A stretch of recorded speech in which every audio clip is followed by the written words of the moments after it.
Pessoal, na nossa aula de hoje, a gente vai abordar com você a Lei de Migração, que foi aprovada pelo Parlamento Brasileiro e que aguarda apenas agora a sanção pelo presidente Michel Temer. Vamos lá, vamos tentar entender um pouquinho a respeito dessa questão. Primeiro que você se recorda, que a lei que regia o processo de entrada de imigrantes no Brasil, ele vinha lá da década de 1980, mais especificamente, o Estatuto do Estrangeiro de 1980. O problema desse Estatuto do Estrangeiro é que ele determinava, basicamente, que a concessão de asilo político ou de qualquer outra natureza e a regulação da entrada de imigrantes no Brasil tinha que passar pelo crivo da Polícia Federal. E aí, nós sabemos que esse sistema é um sistema que muitas vezes é um sistema lento, sobretudo numa condição em que eu tenho lá um grande número de refugiados tentando adentrar ao território brasileiro. Se por um lado eu tenho, óbvio, a questão da segurança pública, de tentar impedir que criminosos entrem no nosso país, por um outro lado, o Brasil tem uma tradição, no meu entendimento, muito feliz de acolhida do imigrante, sobretudo aquele que vem refugiado, aquele que vem como refugiado político, advindo aí de áreas no mundo de conflitos, de guerra, pré-guerra, de perseguição étnica, linguística, tribal, religiosa, em alguns casos, de calamidade sob o ponto de vista econômico, financeiro, natural. Enfim, o nosso país é um país feito de imigrantes. E o Brasil tem uma política desde sempre de acolhimento desses refugiados, desses imigrantes. Bom, sendo assim, qual era o problema do Estatuto do Estrangeiro de 1980? Primeiro, que ele determina, até o momento atual, que o acolhimento de refugiados e de imigrantes no território nacional tem que passar pelo crivo avaliativo da Polícia Federal. E nós sabemos que, infelizmente, a Polícia Federal não tem equipamento, não tem pessoal suficiente para poder fazer o trabalho com a agilidade que muitas vezes esse refugiado necessita para adentrar ao território nacional. Enquanto a Polícia Federal não dá o aval a respeito dessa condição de refugiado, muitas vezes o imigrante fica na condição de apátrida. O apátrida é aquele que não pode voltar para o seu país de origem, sob ameaça explícita da sua própria vida, mas ao mesmo tempo não consegue se inserir dentro da sociedade brasileira. Ele, por exemplo, não tem direito à carteira de trabalho, ao visto de trabalho permanente, não tem direito a condições mínimas de cidadania e, portanto, de um atendimento adequado das suas necessidades. Dentre elas, duas principais, que são lá a alimentação e a saúde, sem falar, por exemplo, na questão do abrigo. A segunda grande questão é que o Estatuto do Estrangeiro, ele determinava a prisão de todo imigrante ilegal encontrado em território brasileiro. E isso, no entendimento de alguns, ele é positivo, mas no entendimento da maioria, não. Porque o Brasil, tradicionalmente, repito, tem uma política de acolhimento de refugiados. Óbvio que nós devemos ter o cuidado para não recepcionar no nosso país criminosos, procurados e condenados em outros países, aqueles que têm propensão ou práticas terroristas, de narcotráfico ou de qualquer outra natureza. Porém, é extremamente importante que a gente tenha uma política de acolhimento daqueles que sofrem. Esse é um caráter cidadão humanitário da sociedade brasileira que eu considero muito positiva. O ponto fundamental, então, é que a lei do estrangeiro ela determinava a prisão de todos aqueles que fossem encontrados em território brasileiro numa condição de ilegalidade. E o outro elemento é que o Estatuto do Estrangeiro ele não previa a autorização para que o estrangeiro participasse da vida política nacional. Então, não era facultado ao estrangeiro no Brasil o direito de pertencimento a sindicato, a organizações de classe, a partido político, né, e outras, né, organizações em território brasileiro. E se nós somos um país multifacetado desde sempre, né, essa participação política, desde que legítima e, obviamente, respeitando os limites da lei, ela é algo absolutamente democrático e bem-vindo. Diante disso, o Parlamento brasileiro, através de uma iniciativa do atual ministro das Relações Exteriores, Aloysio Nunes Ferreira, levou até o Parlamento brasileiro a substituição desse Estatuto do Estrangeiro pela Lei de Migração. Essa lei de migração tem um grande avanço em relação ao Estatuto do Estrangeiro anterior, ok? Mas antes de avançarmos, vamos colocar isso no quadro para você. Vem para cá. Então, né, nós temos lá o nosso Estatuto do Estrangeiro. Lembrando que esse Estatuto do Estrangeiro, né, ele data lá de 1980, e ele tem alguns problemas, né, clássicos nessa questão. Primeiro, né, ele determina lá a prisão do imigrante ilegal.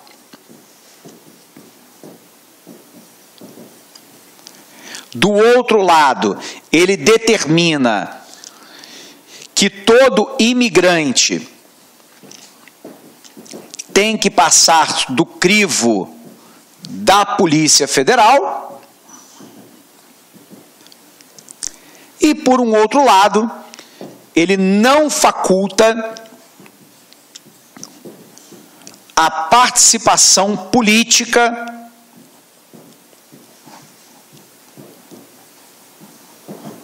desse imigrante no país. Então, três problemas aqui fundamentais, né? Primeiro, o Estatuto do Estrangeiro de 1980, ele determina a prisão de todo aquele que for pego, né, com imigração ilegal. Por um outro lado, o migrante tem que passar pelo crivo policial da Polícia Federal. E ele não faculta a participação política desse imigrante em território brasileiro. Dito isso, né, a grande questão é, por que é que o Brasil se preocupa com essa questão no cenário atual? Primeiro, pelo aquilo que nós já dissemos, o Brasil tem uma política, que eu considero muito feliz, de acolhimento do refugiado, do imigrante. E hoje nós vivemos, segundo a própria ONU, uma grave crise migratória no mundo. Essa crise migratória advinda basicamente de condições, né, de pobreza extrema, ou ainda de guerra pré-guerra e de perseguição religiosa, política, étnica, racial, espalhada em vários locais do mundo. O Brasil, nos últimos anos, se tornou uma rota de entrada de imigrantes.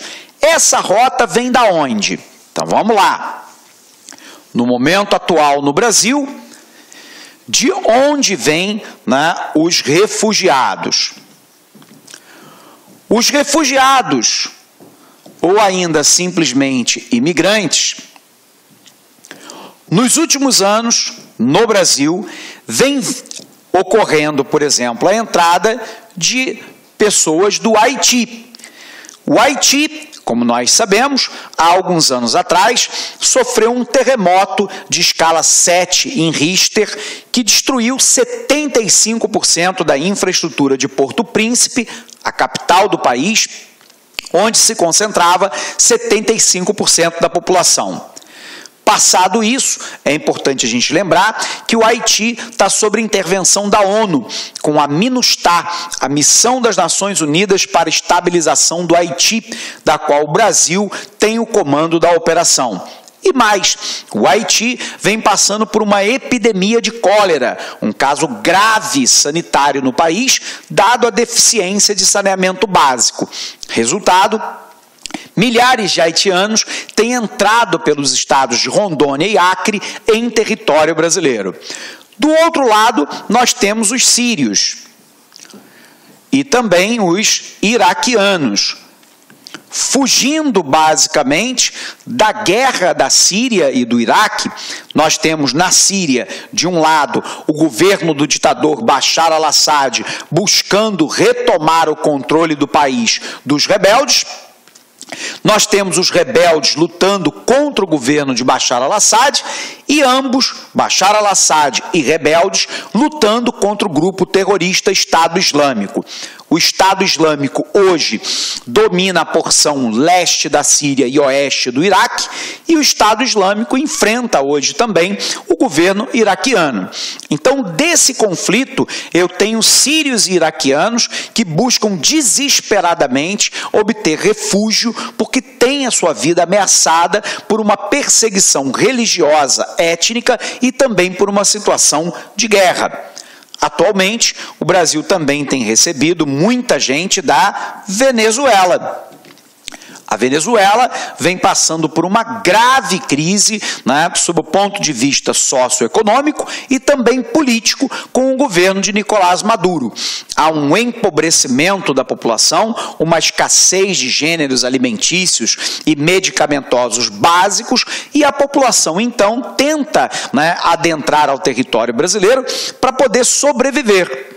Por um outro lado, nós temos ainda a entrada no Brasil de bolivianos, e aqui basicamente fugindo das condições de pobreza que muitas vezes assola essa parte da população. Esses são os principais grupos, embora não sejam os únicos que adentrem ao território brasileiro. E aí, qual é o problema do Estatuto do Estrangeiro?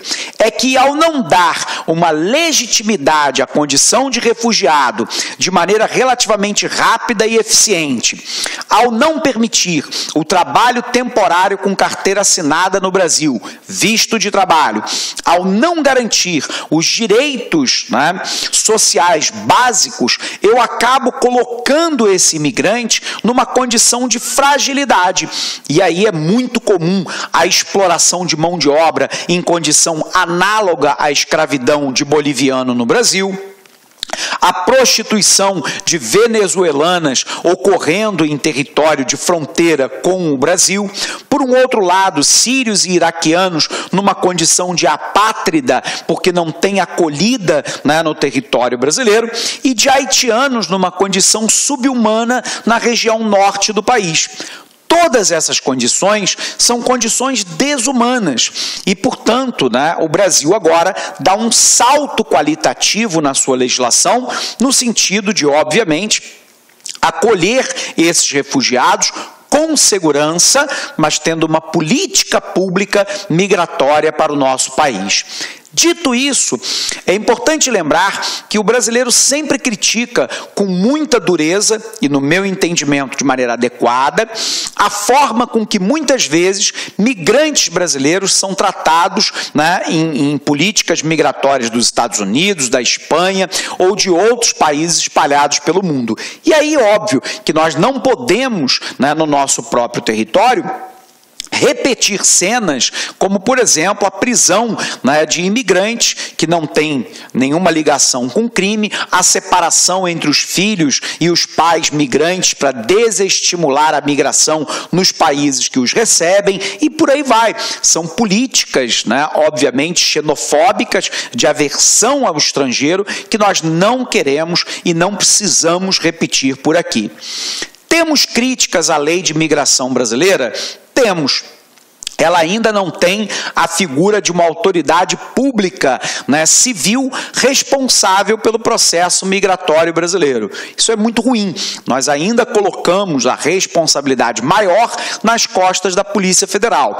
E, por um outro lado, o Brasil ainda não tem definido de maneira clara a competência de acolhimento adequado, seja do governo federal, estadual ou municipal, para os refugiados no nosso país. Essa política de acolhimento, ela tem que ser acompanhada, obviamente, pelas autoridades policiais, mas elas também têm que ser acompanhadas por entidades de assistência social, porque essa população muitas vezes chega ao nosso país numa condição muito depauperada, muito pobre, e aí ela pode ser vítima imediata da violência ou da cooptação para trabalho em condição análoga à escravidão ou degradante como a prostituição.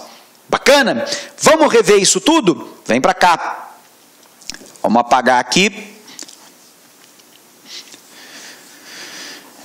Então, o que nós temos, pessoal? Nós temos aqui a nossa lei de migração, né? A nova lei de migração substitui lá o Estatuto do Estrangeiro de 1980, como a principal legislação tratando da entrada, permanência, direitos e deveres dos imigrantes no nosso país. Quais são os principais pontos dessa lei de migração? O primeiro deles é a diminuição da burocracia. A nova lei facilita o acesso dos imigrantes à documentação necessária para viabilizar a sua permanência legal no nosso país, permitindo o seu acesso aos serviços públicos, como educação, saúde, habitação, saneamento básico, e ao mercado de trabalho formal, situação dificultada atualmente pelo Estatuto do Estrangeiro. A outra questão é o fim da prisão por situação irregular. Outra mudança com relação ao Estatuto é que nenhum imigrante no Brasil pode ser preso pelo fato da sua situação documental estar irregular. Ele pode ser preso se ele for procurado pela Interpol, se ele tiver cometido crime no nosso país, mas ele não poderá ser preso pelo simples fato de estar em condição irregular no nosso país. Direitos políticos. O Estatuto do Estrangeiro de 1980 proíbe o estrangeiro de exercer qualquer atividade de natureza política. A nova lei acaba de vez com essa proibição e garante o direito ao imigrante em se associar em reuniões políticas e sindicatos, por exemplo, que obviamente é um direito. Lembrando que isso já é facultado, né, a brasileiros que vivem de maneira permanente no exterior. A gente tem, por exemplo, dentro da União Europeia, a participação de brasileiros que estão de forma permanente na Europa, podendo votar naqueles que serão seus representantes dentro do Parlamento Europeu. Ok? Isso é algo que não é anormal. Sendo assim, nós temos algumas limitações para esse texto, né? A primeira é que falta ainda ao nosso país uma autoridade migratória civil. E a lei aprovada na Câmara mantém a polícia como responsável por algumas decisões na hora de decidir quem pode ou quem não pode entrar no nosso país. A corrente migratória, né? Especialistas ressalvam o número de refugiados, né? Em 2010, nós tivemos 1.003 refugiados, esse número sobe para 2014 para 17 mil refugiados.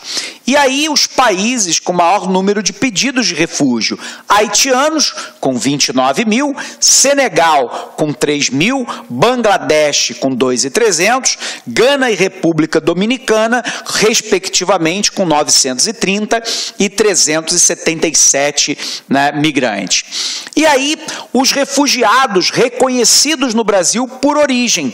A maior número é de sírios, né, com 2.298 sírios, depois vem Angola, Colômbia, República Democrática do Congo, o nosso Iraque, que nós citamos aqui, e outros países, né?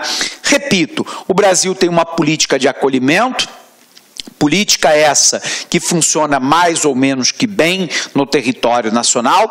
Diga-se de passagem, essa experiência de acolhimento do imigrante, ela é muito bem sucedida em países como o Canadá, onde 17% da população canadense não nasceu no Canadá.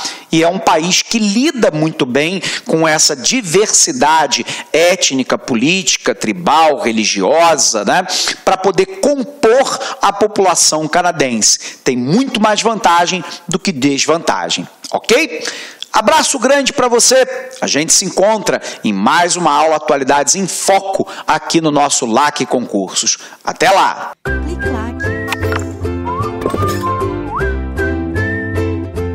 Olá, meus amigos, minhas amigas, sou o professor Luiz Antônio de Carvalho, estou aqui para fazer um convite muito especial para você que acabou de assistir a aula aí, um pedaço de uma aula demonstrativa do nosso professor do LAC Concursos. Nós aqui do LAC Concursos preparamos um super curso online, ponto a ponto digital e super atualizado para o concurso da PM de São Paulo 2017, com um investimento com o melhor custo-benefício da internet, apenas 10 parcelas de R$ 25,00, você vai ter o nosso curso completo, são mais de 210 videoaulas exclusivas para você, com professores top de linha e principalmente com um projeto pedagógico diferenciado chamado de Personal Coach.